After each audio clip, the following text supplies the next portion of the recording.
I never thought a single moment could shatter my world so completely. It was a normal day, or at least, I thought it was. I walked into that room, expecting nothing more than the usual smiles, greetings, and polite conversation. But within seconds, everything changed. He stood there, the person I had trusted more than anyone, and in front of everyone, he humiliated me. His words cut like knives, sharp and deliberate, designed to embarrass me, to make me small, to make me invisible. And then came the betrayal, the subtle lies, the insinuations, the calculated act that left me standing there, stunned, as the room erupted around me. I felt my cheeks burn, my heart race, and a tide of emotions overwhelm me: shame, anger, disbelief. I wanted to disappear, to run, to escape the piercing stares and whispered laughter. But most of all, I wanted justice. I wanted revenge. For days, I replayed that moment in my mind, every word, every expression, every cruel glance. And slowly, a plan began to form, not impulsive, not driven by blind rage, but precise, calculated, and powerful. Fate had given me an opportunity, and I wasn't going to waste it.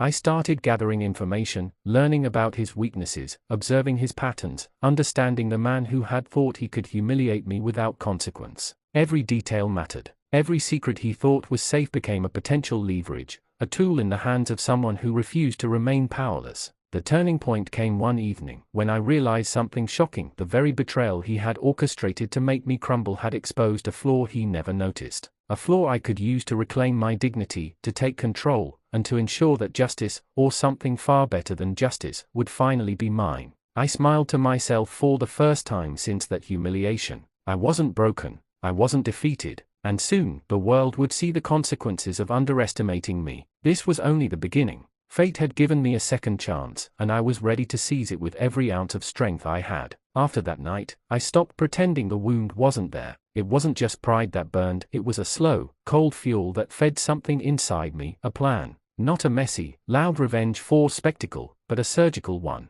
I wanted him dismantled in a way that left no room for denial, no opportunity to play victim back to the crowd that had watched me fall. I started small. I watched him. Not in the stalking, cinematic way people think of. I watched like an archivist, cataloging habits, lovers, business contacts, the safe routines that made him feel untouchable. He had a laugh that always preceded arrogance. He drank black coffee at 7:10 every morning. He trusted the same two people with all the messy parts of his life. He left his phone unlocked when he fell asleep on the couch. Human beings are predictable when they don't know they are being observed. I opened doors I didn't know existed. I asked quiet questions to old friends, to people he'd burned with charm and promises. I listened more than I spoke. Every rumor, every half-truth became a line on the map I was making. I learned that humiliation had a smell, the faint metallic scent of adrenaline, the heat behind someone's smile as they realize they have power. I vowed to make that feeling his for once. Then I found the first real leverage. He had a history, small at first glance, the kind you'd shrug off in polite circles, a business favor that had been handled off record, an expense account padded by someone who trusted him, a private message forwarded to the wrong person. It was nothing that would topple governments, but it was combustible, and all I needed was a match. I set traps carefully. I seeded information in places that seemed harmless, a casual mention in a group chat, a subtle question at a reunion, an innocuous email that would sit in an inbox until the right eyes opened it. I made sure the pieces would converge without my hand visibly in the middle. Pride is brittle, anyone who brags loudly can be toppled by the quiet drip of truth. Meanwhile, I rebuilt the part of myself he tried to break. I trained my mind to be calm under pressure. I rehearsed my face, not to be perfect, but to show the world I was unbroken. I reconnected with people he assumed were loyal only to him. Allies who had been waiting for courage to do the right thing turned up when I needed them most. It surprised me how quickly alliances form when two things align, truth and momentum. The first public victory was small but delicious. At a work event where he was due to speak, a file he'd counted on to boost his image disappeared from the shared drive, not destroyed, just missing. He winged the speech, sweating, fumbling data he had rehearsed for weeks. Afterward, a screen capture from a private message, sent months earlier, circulated among the staff. People whispered. He laughed too loudly and drank too much. He insisted he was fine. He wasn't. But I didn't celebrate. The point wasn't to humiliate him publicly once more. The point was to make him uncertain, to take away that smug certainty he wore like armor. When someone who believes themselves untouchable begins to doubt, they misstep. And they did. As his mistakes multiplied, so did his paranoia. He started calling people he hadn't called in years. He asked awkward, probing questions at meetings. He checked his phone compulsively. I watched him shrink a degree each day. That was the moment I knew my plan was working, not when people pointed and laughed, but when he began to sweat in rooms where he'd once dominated. Then came the moment that mattered most. A trusted confidant of his, the one who'd always cleaned up the messes he couldn't publicly own, reached out to me quietly, hands shaking. They'd had enough. They wanted out, but they wanted something in return: protection, a clean record, a chance to tell the truth without being crushed by retaliation. We made a bargain. I provided a route out, cooperation for the truth to be told, for liabilities to be redirected from the vulnerable to the culpable. They handed over documents, copies of conversations, names, the kind of proof that breathes life into a rumor and makes it a fact. It was intoxicating, the sound of keys turning in a lock that had been rusted shut for years. With the evidence in hand, I moved to phase 2. It was surgical, like everything else. Not a public spectacle, but a precise strike, an anonymous tip to the right editor, a quiet handoff to a regulatory investigator who had no tolerance for sloppiness, a peaceful, legal intervention that would force even his best friends to pause and reconsider the man they'd once defended so loudly. The dominoes were set. Still, a hush fell over me sometimes, a strange grief for the person he could have been, for the friendship that had been folded into paper and burned. Revenge had an uglier mirror. I caught myself watching for ways I was changing because of this, rather than for the person I wanted to be. I promised myself 2 things: that the streak of me that was kind would survive, and that I would not become what I hated.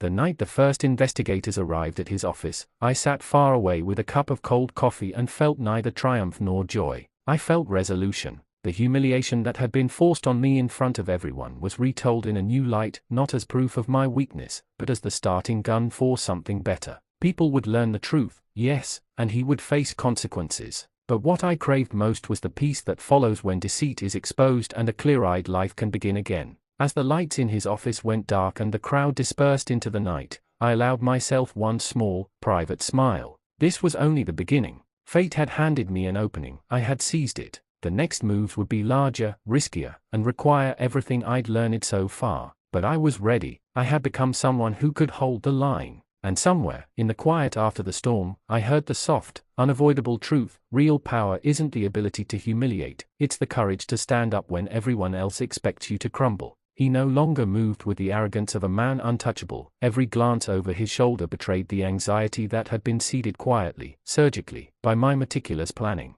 The humiliation he had inflicted on me in public had returned, not as a spectacle, but as a haunting echo of his own uncertainty. I had spent weeks orchestrating subtle strikes, letting every observation, every piece of intelligence, and every calculated action converge at just the right moment. And now, it was time for the first major move that would force him into an irreversible corner. It started with the network of people who once shielded him. Friends, colleagues, even distant acquaintances who had once laughed at my downfall suddenly became uneasy, hesitant, and, crucially, informants. People talk when they sense opportunity or danger, and I had mastered the art of making both unavoidable. I didn't need to threaten, I merely needed to illuminate the path of truth. Through quiet but deliberate actions, I exposed small but critical lies. A financial discrepancy here, a whispered rumor there, an email that contradicted his public claims. Slowly, almost imperceptibly, the people around him began to notice the cracks. And cracks grow, even in the strongest facades. The first confrontation came at a work gathering, a room packed with people who had watched me humiliated months ago.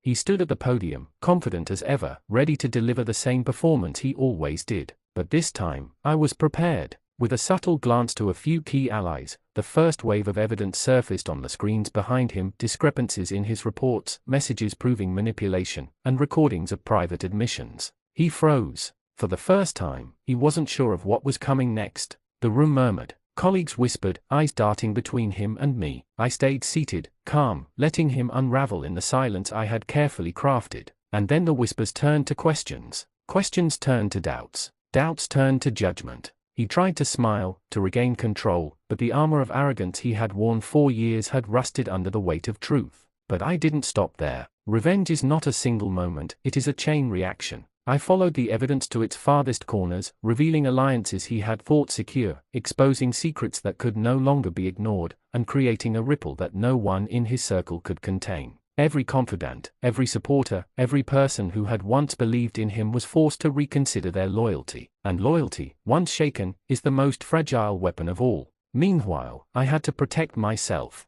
Revenge, after all, carries its own dangers. There were threats, indirect and subtle, whispers of retaliation from those loyal to him. But I had contingency upon contingency, allies who had no fear of confrontation, legal protections, and a network of carefully gathered evidence that turned every attempt at sabotage into a potential liability for him. The most powerful moment came when he finally realized that the humiliation he had imposed on me, the public betrayal, was now a mirror. People he trusted began questioning him, doubting him, even mocking him quietly. The same shock, the same betrayal, the same public scrutiny he had delighted in now became his reality. And yet, I felt no malice. Revenge had a cold, measured elegance, but it also had a clarity. This was about justice, balance, and reclaiming the dignity he had tried to steal. Every move was precise, calculated, and deliberate. I had learned the most important lesson: power lies not in vengeance alone, but in restraint and strategy. By the end of the night, he was no longer untouchable.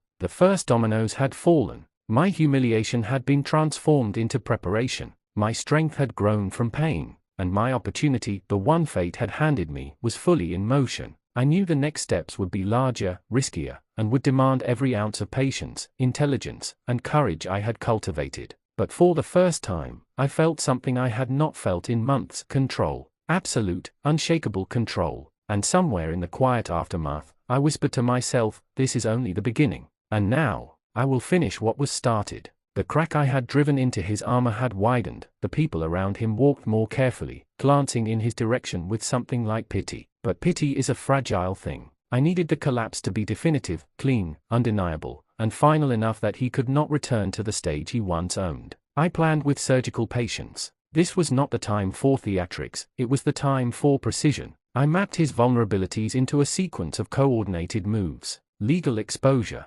professional discredit, personal unraveling. Each strike would compound the others until there was nowhere left for him to hide. Phase 1 targeted his credibility. I arranged for a former partner, someone who had been quietly wronged by him, to speak with a regulatory investigator. We handed over documents that made the discrepancies more than suspicious. They were unlawful. It wasn't gossip anymore, it was evidence that could stand in a courtroom. The investigator didn't need to be convinced by drama, the paperwork did the talking. Phase 2 was social containment. I worked with people he'd burned, employees who once admired him, friends who'd enjoyed his company, to subtly withdraw their support. Invitations became polite declines. Endorsements were postponed indefinitely. People who once enabled him now kept a measured distance. Social ostracism is quiet but brutal. It strips a person of the networks they depend on until they are exposed as a loner in a room full of witnesses. But the most devastating blow was personal. I knew exactly where he felt invulnerable. His carefully curated public image and the private life he'd convinced himself was ironclad. I exposed contradictions between those two lives, private messages that revealed hypocrisy, promises he'd broken, and favors that had always had a cost. The people closest to him began asking questions. The trust he'd relied on eroded day by day. On the night of the big industry gala, his arena of triumph, I put the final pieces in place. He was to receive a recognition he'd coveted for years. Cameras, colleagues, the press, every element to show the world how complete his rise seemed. He practiced his acceptance speech behind closed doors, certain of applause. I watched from the crowd. Minutes before his name was called, the gala organizer received a sealed packet, evidence linked to a complaint filed earlier but never resolved. It landed on the event coordinator's desk with a quiet click. The coordinator read, paled, and then, with a hand that trembled only slightly, made a decision: the award would be postponed. The room buzzed. Murmurs spread like a tide. He rose to walk on stage anyway, because pride refuses the quiet retreat prepared by others.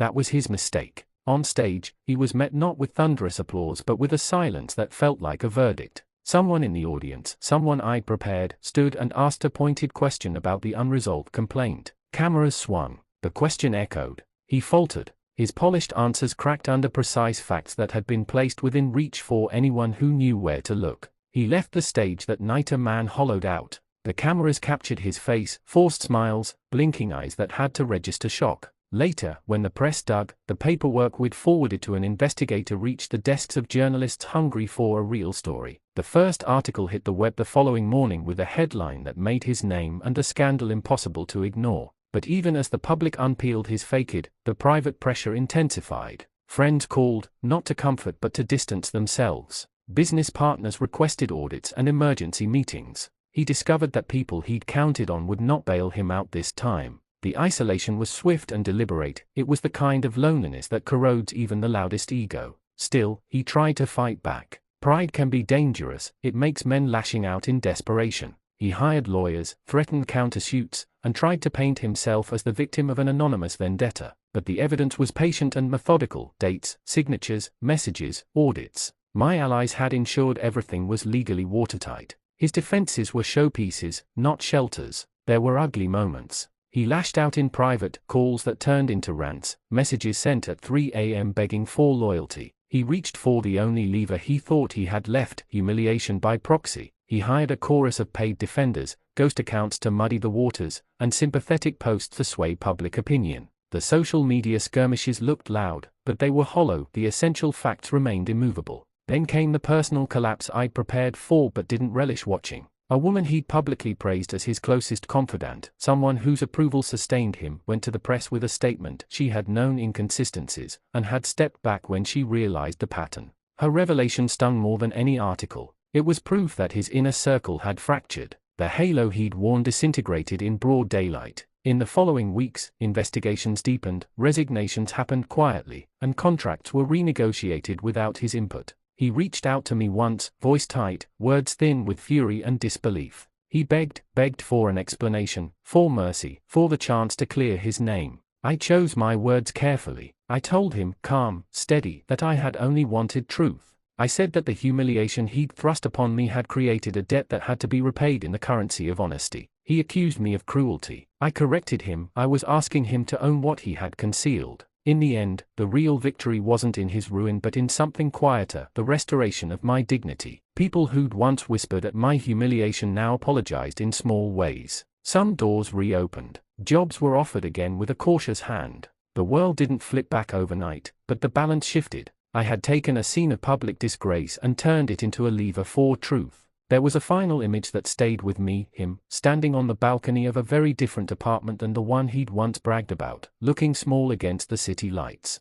He was not destroyed beyond repair. People can rebuild in many ways. But the throne he'd occupied, the effortless stage of domination, had been pulled out from under him. As for me, the taste of vengeance had a complexity I hadn't expected, not purely sweet, but forged from iron and tempered by restraint. I had reclaimed what had been stolen. And yet, I knew the next chapter, after the dust settles, would ask something harder: could we move forward from a place of truth without letting ourselves become the exact thing we fought against? I'd won. But the real test, choosing what to do with the victory, was only just beginning. The weeks following his public collapse were tense and surreal. Every step he took now carried hesitation, every word he spoke was measured, and every glance over his shoulder betrayed the fear he had never known before. He had lost control, not just over others, but over himself. I had assumed the taste of victory would be sweet, but it was more nuanced: a mixture of justice, relief, and the quiet satisfaction that comes from precision and patience. I had reclaimed what he tried to steal: my dignity, my credibility, my sense of self, but the real power lay in what I chose to do next.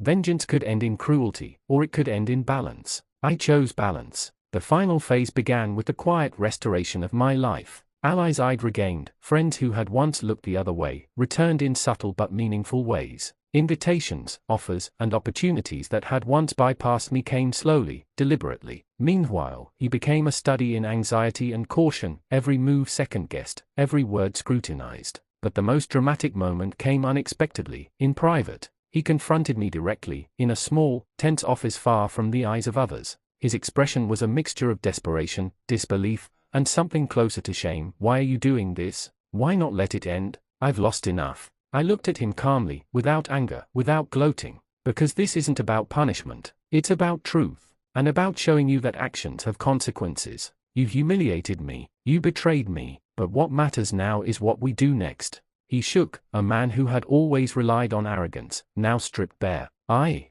don't even know how to face anyone again," he whispered. "Then start with honesty," I said. "Own your mistakes. Face them. Only then can you rebuild." In the days that followed, the dominoes fell further. Former allies publicly distanced themselves. Contracts, partnerships, and social credibility he had assumed to be eternal evaporated. The evidence I had carefully compiled became the standard by which his integrity, or lack thereof, was measured. And then came the final twist. In what I can only describe as poetic justice, someone he had secretly relied on, his most trusted confidant, contacted me directly. They admitted they had always known, quietly aiding my investigation and tipping the balance of power in my favor. It was a quiet victory, almost invisible to the world, but monumental in impact. The public humiliation he had inflicted on me was now mirrored, but not in cruelty. It was mirrored in accountability, in truth, and in the undeniable collapse of the arrogance that had allowed him to harm me in the first place. People saw it, yes, but more importantly, I saw it. I had turned betrayal into revelation, pain into strategy, humiliation into empowerment. My sister, friends, colleagues, all those who had stood by silently, watched as the final stage unfolded. They understood, without being told, that this was not a spectacle. It was a meticulous rebalancing of scales, a demonstration of something far deeper than revenge, justice delivered with precision and integrity. I finally allowed myself to breathe, to feel the weight lift from my shoulders. He had been forced to confront the consequences, publicly and privately. I had been forced to confront my own limits and my own capacity for patience, strategy, and control. And in the quiet aftermath, I realized something profound. Strength isn't about retaliation. It's about reclaiming your life, standing undaunted, and letting truth do its work. Weeks later, I sat in the quiet of my apartment, reflecting on everything. He had been humbled. I had been empowered. The world had shifted imperceptibly, yet irrevocably, and for the first time since that public betrayal, I felt something rare, serenity. Because in the end, the story wasn't about him. It wasn't even about revenge. It was about discovering that no humiliation, no betrayal, and no arrogance from anyone else could ever take away the strength I had found within myself. Months had passed since the public collapse, yet the ripples of the event still echoed through every part of my life, and his. The man who had humiliated me, who had betrayed me in front of everyone, now moved through the world with the weight of consequences pressing him down. He was no longer untouchable, no longer certain of his place, and no longer able to command the unquestioned loyalty he had once enjoyed. But the story wasn't over. Power, once taken for granted, has a way of clawing back if you leave gaps. And I had learned that revenge, no matter how complete, requires vigilance. He tried, of course. He attempted subtle manipulations, rebuilding alliances, spreading half-truths, and planting rumors to regain control. But each move he made was anticipated. Each whisper of defiance, each attempt at intimidation, was countered quietly, strategically. I had become more than a survivor. I had become a strategist.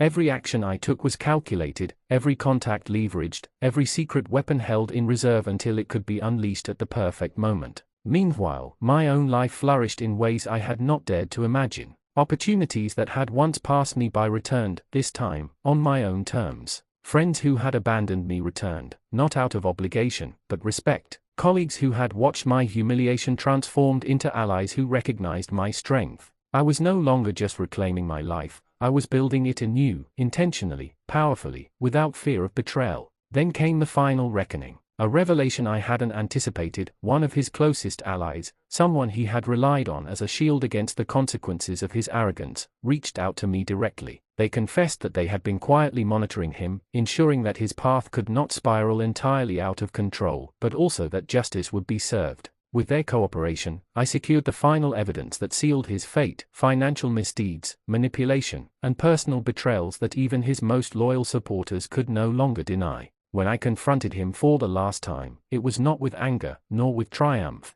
It was with quiet, unshakable authority. "You wanted to humiliate me, betray me, and make me disappear," I said. "Now you see the weight of your choices. This isn't about vengeance. This is about truth. And truth always finds a way." He looked at me, eyes wide, unmasked, finally seeing the strength that he had thought he could break. No lies, no excuses, no charm could shield him now. He had lost everything he had relied upon: power, trust, and the illusion of invincibility. The final consequence was both public and private. Professionally, he was sidelined, exposed, and forced to rebuild his life from the ruins of his own arrogance. Socially, his networks fractured, leaving him isolated. Privately, he faced the reckoning of every betrayal he had committed, and I watched, not with glee, but with the solemn understanding that justice had its own rhythm, precise, inevitable, and complete. And me, I had one more than revenge. I had one: clarity, resilience, and a profound understanding of my own strength. I had transformed pain into strategy, humiliation into empowerment, and betrayal into a path of awakening.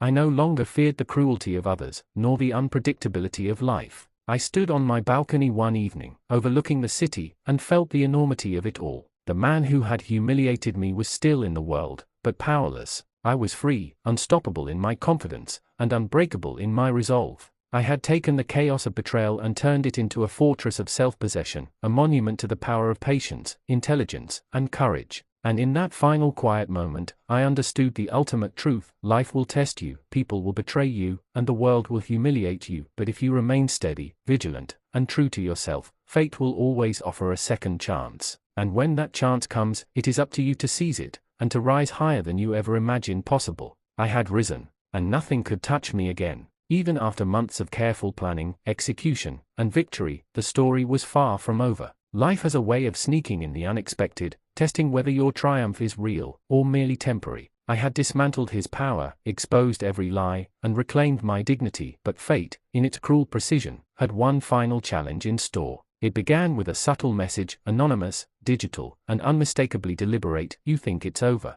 but some debts are deeper than you imagine. My pulse quickened. For a moment, I hesitated, but only a moment. I had learned that fear is a compass; it points directly to the places where control is needed most. I analyzed, anticipated, and prepared. Whoever had sent it underestimated one crucial fact: I was no longer the person who could be broken by arrogance or betrayal. I was proactive, not reactive, patient, not impulsive. Then came the shock. He had disappeared from public view for weeks, retreating to a private network of contacts and old allies he thought would salvage him. And yet, through careful observation, I discovered cracks even there. The people he depended on were loyal to convenience, not conviction. They whispered, they hesitated, and most importantly, they feared consequences. I orchestrated the final stage with surgical precision. I exposed evidence of yet another scheme he had been running quietly, an attempt to regain leverage, to manipulate people he had once humiliated, to reclaim influence. This time, however, the evidence reached the right eyes immediately: legal authorities, former partners, and the media. The trap was invisible until it snapped.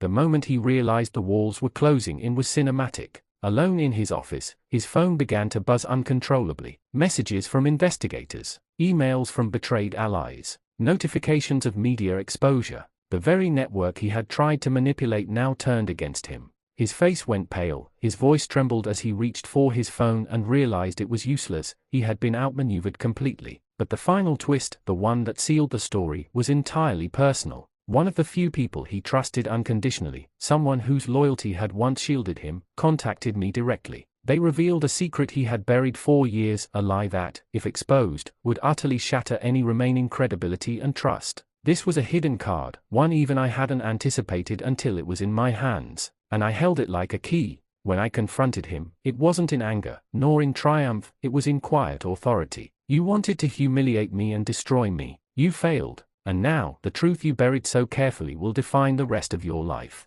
He looked at me, eyes wide, a mixture of disbelief and fear. The arrogance that had once dominated rooms evaporated, leaving only vulnerability. For the first time, he realized that the game he had played with my life, with my dignity, had ended, not by luck, not by chance, but by my strategy, my patience, and my unwavering resolve. The final dominoes fell. Socially, professionally, and personally, he was isolated. Allies abandoned him, contracts were cancelled, and his public image crumbled. Privately, he faced accountability for every lie, every betrayal, and every humiliation he had inflicted. Even those who once respected him now regarded him with caution, disbelief, and quiet contempt. And me? I had reached the pinnacle, not of vengeance, but of empowerment. I had transformed the pain of betrayal into clarity, humiliation into strategy, and anger into precise action. My life, once shadowed by his cruelty, was now defined by freedom, strength, and resilience. As I watched the city lights shimmer from my balcony, I reflected on the journey. The lessons were profound: life will test you, people will betray you, and the world can be cruel. But if you remain patient, strategic, and steadfast, fate will offer the chance to reclaim what was stolen, and more. He had fallen completely, yet I felt no malice. Only peace, only certainty, only the quiet, unshakable truth that nothing, and no one, could ever take away the power I had discovered within myself.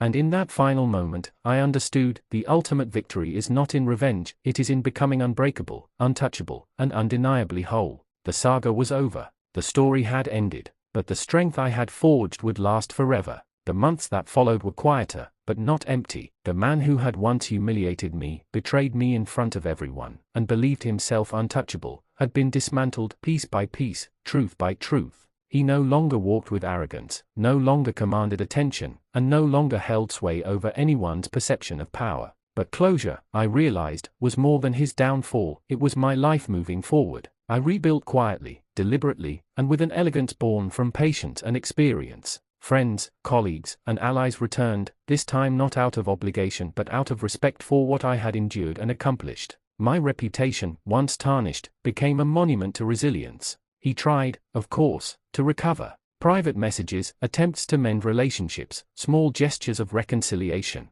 But I had learned that some lessons cannot be undone, some trust cannot be restored. His attempts were polite, careful, but ultimately powerless. The networks he had depended on had evaporated, leaving him isolated in a world that no longer validated him. The final revelation came unexpectedly. One of his former confidants, a person he had trusted above all, revealed the last secret he had tried to bury. It was a truth so undeniable, so thoroughly documented, that even the most loyal of his few remaining allies could not defend him. I held the key, and I did not gloat. I only ensured the world knew the facts, the patterns, and the consequences. In the quiet moments, I reflected on everything, the humiliation, the betrayal, the careful orchestration of truth. I realized that the real victory wasn't in his ruin, it was in my transformation. I had turned the pain of betrayal into clarity, the sting of humiliation into strategy, and the fire of anger into unshakable strength. I watched him from a distance for the last time. No gloating, no satisfaction derived from cruelty, just observation of a man who had learned the ultimate lesson, that arrogance can be dismantled, that lies can be exposed, and that power is fragile when built on deception. And then, I stepped into my own life fully. Opportunities I had once feared to pursue became possible. People who had doubted me now watched with respect. My home, my sanctuary, my reputation, all rebuilt not because I sought revenge, but because I sought truth and clarity. The final truth crystallized: life will test you, people will betray you, the world can humiliate you, but if you remain patient, strategic, and true to yourself, fate will always present a second chance. And when that chance comes, it is not the act of revenge that matters, it is the transformation of pain into strength, the reclamation of self, and the freedom that comes when you are finally untouchable. I took one last deep breath, standing on my balcony, feeling the wind against my face. The city lights shimmered below me, reflecting a world full of challenges, opportunities, and uncertainty. And for the first time since the day he humiliated me, I felt complete, because in the end, the story was never about him. It was about me, about rising from the ashes of betrayal, reclaiming my life, and discovering a strength that no one could ever take away. And I knew, without a doubt, that nothing, not betrayal, not humiliation, not anyone in the world, could ever shake me again. The saga was over. The lessons endured, and I, unbreakable, unstoppable, and fully alive, had finally won. Just when I thought the saga had reached its conclusion, fate reminded me that life's final lessons are never convenient. Months of rebuilding, of reclaiming my life, had brought peace, but beneath that calm, a new current stirred. It began subtly, strange messages, vague at first, then increasingly pointed. Whispers from distant associates, questions from unexpected corners of the professional world. He had not given up entirely, not because he believed he could regain his former power, but because desperation often drives people to dangerous extremes. I anticipated his moves before he made them. Patterns of arrogance die hard, and I knew him better than he knew himself. I prepared, quietly, leaving nothing to chance. I fortified my life, my relationships, my resources. Every contingency I had ever envisioned now became essential. Then came the revelation that changed everything. He had been hiding something far more significant than anyone suspected, a network of lies, connections, and manipulations that extended beyond the scope of our personal feud.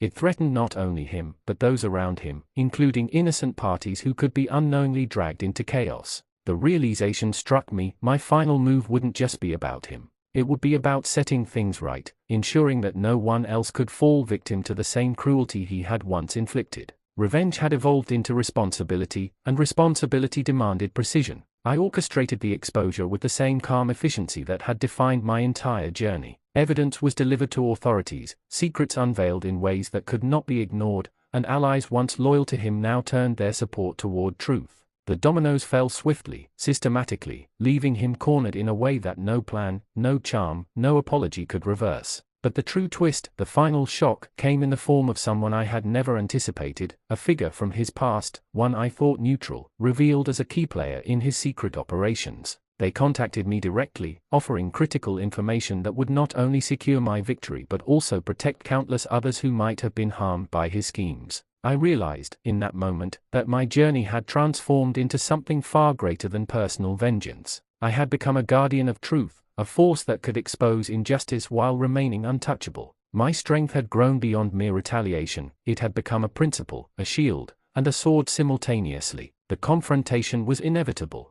He faced me one last time, stripped of pride, of power, of pretense. His voice shook, a whisper of the arrogance that had once defined him now entirely gone. You've destroyed everything. Why won't you just leave me be? I answered calmly, with the quiet authority I had earned, because this is not about destruction. It's about consequence, about balance, about truth. You chose the path you walked, now live with what it leads to. And with that, the saga reached its final crescendo. Socially, professionally, personally, he was powerless, publicly humiliated, privately cornered, and unable to regain any semblance of control. He had faced the full weight of his actions. I stepped back, not in triumph, but in quiet mastery. The man who had humiliated me was no longer a threat. My dignity, my life, my future were fully restored. I had turned betrayal into strategy, pain into empowerment, and humiliation into unshakable strength. As I stood alone in my apartment overlooking the city, I realized the ultimate truth: life will betray, humiliate, and challenge you. But if you remain steadfast, patient, and true to yourself, fate will offer opportunities for reclamation and empowerment beyond imagination. And in that final, profound moment, I smiled, not for revenge, not for victory, but for the undeniable, eternal truth. I had become unbreakable, unstoppable, and finally free.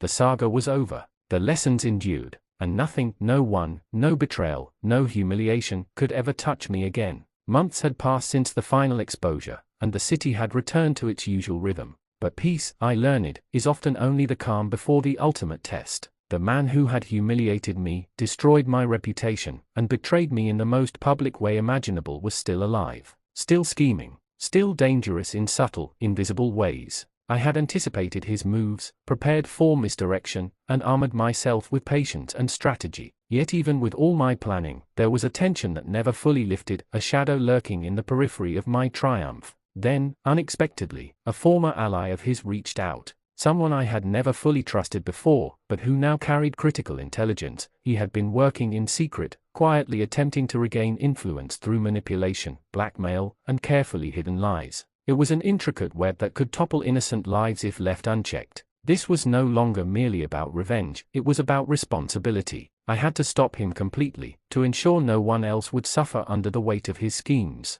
The stakes had escalated far beyond personal vindication. This had become a battle for control, justice, and the safety of countless others. I began the final stage with meticulous precision. Every action, every message, every alliance was calculated. Evidence was quietly forwarded to authorities, incriminating communications were uncovered, and his network of hidden influence unraveled piece by piece. Allies who once protected him now stepped away or approached me discreetly, ensuring that each move he made would fail before it could cause damage. He sensed it. The arrogance that had once shielded him was gone. Every glance over his shoulder betrayed fear. Every interaction was laced with caution. The man who had once humiliated me in front of everyone was now haunted by the inevitability of his downfall. And then came the twist I had not entirely predicted. A figure from his past, someone with whom he had shared his deepest secrets, emerged with information that confirmed the worst of his schemes. This revelation was explosive. It threatened not only his fragile reputation but also the fragile network he had relied upon for survival. I had to act decisively, ensuring the truth reached the right hands at exactly the right moment.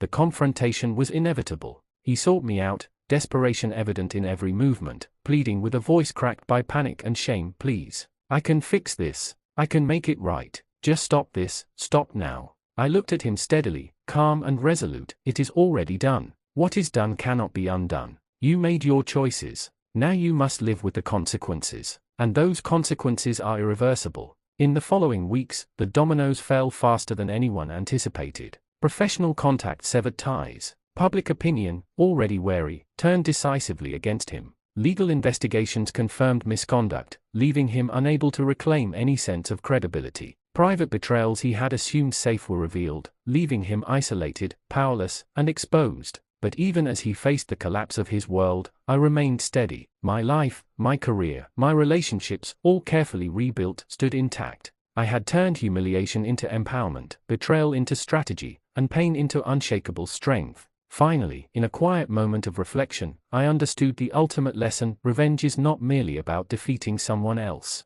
It is about reclaiming yourself, mastering your own life, and transforming every trial into strength. True power lies not in destruction, but in resilience, clarity, and integrity. I stepped onto my balcony one last time, gazing over the city. The wind carried a sense of closure, of finality, of freedom earned not through cruelty but through patience, intelligence, and unwavering resolve. The man who had once humiliated me was gone from my world, not through my malice, but through the inevitable justice of truth. And in that eternal moment, I smiled, not for triumph, not for revenge, but for the profound realization that I was unbreakable, untouchable, finally, completely free. The saga, the struggle, the humiliation, and the betrayal had ended. The lessons endured, and nothing, no one, no obstacle, no betrayal could ever shake me again.